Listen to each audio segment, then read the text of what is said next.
Paris Saint-Germain, Kylian Mbappé a soulagé Didier Deschamps.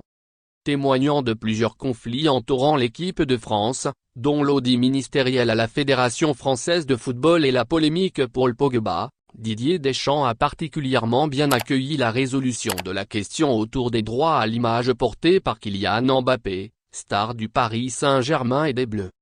Explication. Ce rassemblement de septembre n'est décidément pas comme les autres pour Didier Deschamps.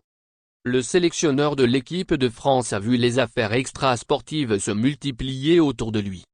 Que ce soit l'audit ministériel à la Fédération française de football, la polémique autour de la famille Paul Pogba ou bien la volonté de l'attaquant du Paris Saint-Germain, à savoir Kylian Mbappé, de boycotter la séance photo de mardi en raison de l'absence d'un accord avec la Fédération française de football sur la révision des droits collectifs à l'image, Deschamps devait composer dans un climat délicat en début de rassemblement. Une réunion au sommet lundi pour résoudre la question du droit à l'image. Cependant, lundi soir, la Fédération française de football a abdiqué en affirmant qu'elle allait revoir les droits collectifs à l'image après que le président Noël Le Graët ait rencontré Kylian Mbappé. À l'instigation de cette réforme, le capitaine des Bleus Hugo Lloris, Raphaël Varane et Didier Deschamps lundi en fin d'après-midi.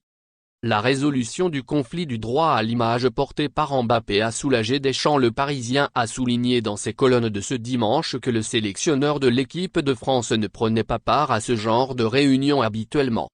Mais pour une question aussi importante et en ces temps difficiles autour de l'équipe de France, Deschamps aurait été tout bonnement soulagé par la résolution des droits à l'image des joueurs, à l'instar de l'ensemble de son staff.